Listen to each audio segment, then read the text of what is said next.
Nick, Miles going on the IR today. How does that impact? What's the trickle down of that? Well, he's just going to be out for right now. We still have some decisions to make right there, but it just means that the other guy, with him being out, it just means that the other guys that we have, coming up and stepping up and making plays with Kenny and with Boston and with Jordan. Jordan will be up then, I guess. Well, we're still talking about through some things, but naturally, he's practiced with the starters this week, and we have a lot of confidence in him. With Jordan, it's pretty rare to have a former Pro Bowler on your practice squad. What have you learned about him over the last couple of months and his professionalism and work ethic behind the scenes? Yeah, again, I just see a guy that comes to work every day and does his job every day and prepares our defense. Last month or so, he's been preparing our defense to get ready to play and working on his craft as a running back. And so, and that's what pros do. They come to work every day and they do what's required of them and more, even more, because he's continuing to work even more out there and they're ready when their number's called. Every team wants to win, obviously, but this Detroit team is playing like a desperate team in terms of fake punts, onside kicks, things of that nature, just stuff you don't see in your standard game. Do you feel like you have to match that in any way? Is there any different preparation that goes on with a team that's willing to do things differently? No, you just have to be ready for the things that they've shown on tape and also be ready for unscouted looks and be ready to adjust. You always as a coaching staff, you're always going to look at the things that teams do on tape, right? But in actuality, like when you run a trick play on offense, you're probably not going to run that play again because the defense saw it. I mean, that's something that doesn't pop up, but you got to be ready for it still, as an offense, as a defense, as a special teams. And then when things kind of pop up throughout a game, what we'll call as coaches unscouted looks come up, you just got to be ready to play your rules on each individual play and be able to adjust when you get to the sideline on that play. And so, that's pretty standard. Again, you just got to be ready for those unscouted looks, and we know how to handle that because, again, when you're an offense or you're a defense, naturally there's going to be things that come at you that you're not, I don't want to say ready for, but you haven't seen on tape, and that's where your rules on each individual play come into place. And again, getting back to the sideline and adjusting. When you're putting together the offensive game plan, do you have an idea of how many unscouted looks you want to be able to present? Yeah, I mean, for the most part, you do want to. You look at plays and you're like, well, we haven't run this. It's not a certain number, again, because you're trying to rep plays and do plays that give you a chance to win and give you an opportunity to win. So it's not a particular number, but you're always saying, well, they haven't seen this yet. Or, another thing you're constantly saying to yourself is, they've seen this out of this look, let's show them this, right? It's your counterpunch, right? And so, again, not a particular number, but it's obviously something that we think about a lot. Where do you stand with yesterday? Dickerson, Harris, and Hargrave. How are they? I'm sorry, say that again. I'm sorry. 3 starters were limited yesterday: Dickerson, Hargrave, and Harris. How are they? Are they playing?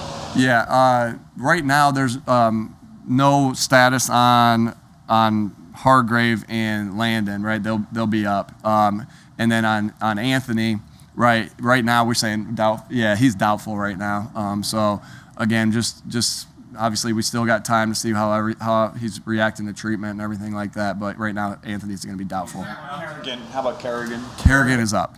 Is there an update on Kayvon? I said that right? Well, yep. Is there an update on Kayvon and Tyree?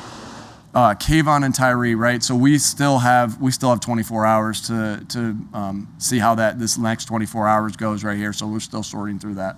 They've had a question of the Lions, the offensive line. It's young, particularly on the left side. And there's a guy, 73, Jonah Jackson. I don't know if you're familiar with him, but he's over there. He's a local guy. What's your impression of him in that line?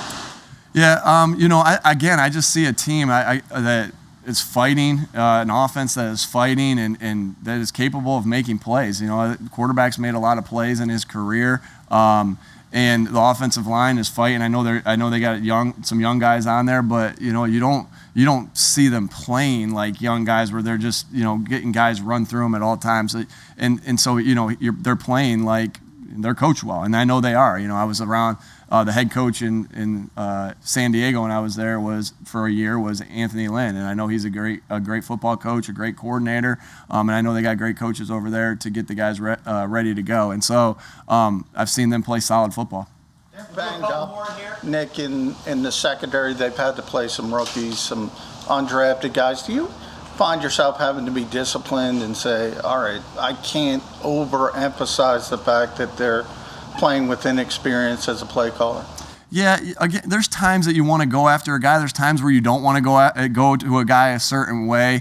Again, my experience with that is like, and I don't want to point anybody out, but like if there's a guy that on one side that you just know is a shutdown guy, and sometimes you tend to go away from him. But that guy has to be super elite, right? Okay, I'm going to say it about a guy who's not in the league anymore. Like that was something that people would do with Revis a lot. Like, okay, well, Revis is over there, so we're going to divide our game plan to throw away from Revis. And then my experience on the other side of the coin is, well, this guy's got he's not very good. He's got a lot of inexperiences right there. Well, we got to attack him.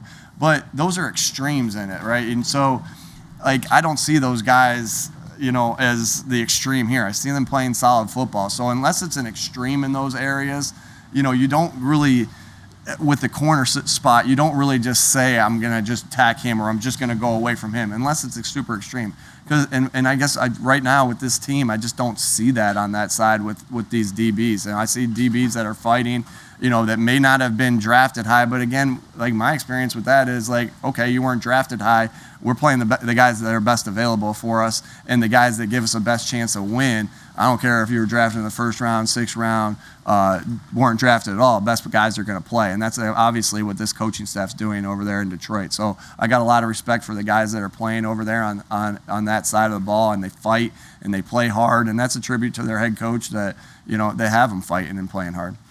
Speaking of young, can I ask? Yeah. Speaking of young guys, young players, how do you think the growth has been for your three wide receivers, Rager, Smith, and Quez? Yeah, I've seen them grow. I've seen them grow, and they continue to make plays. I know there's that.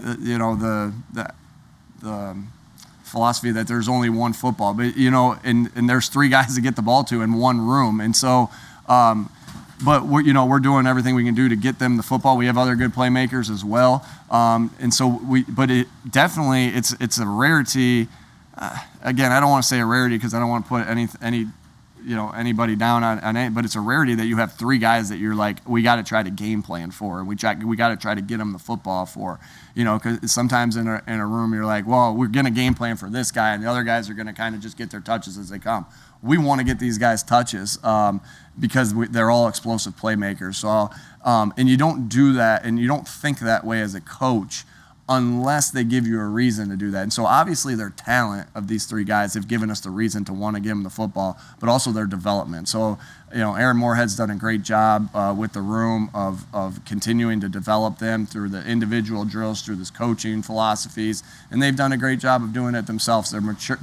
They're mature players, meaning their mature mentality because they're just working on getting better every day, and that's been my experience with all three of those guys. That they're coming to work every day to get better, and that's what I see, and that's why I see growth.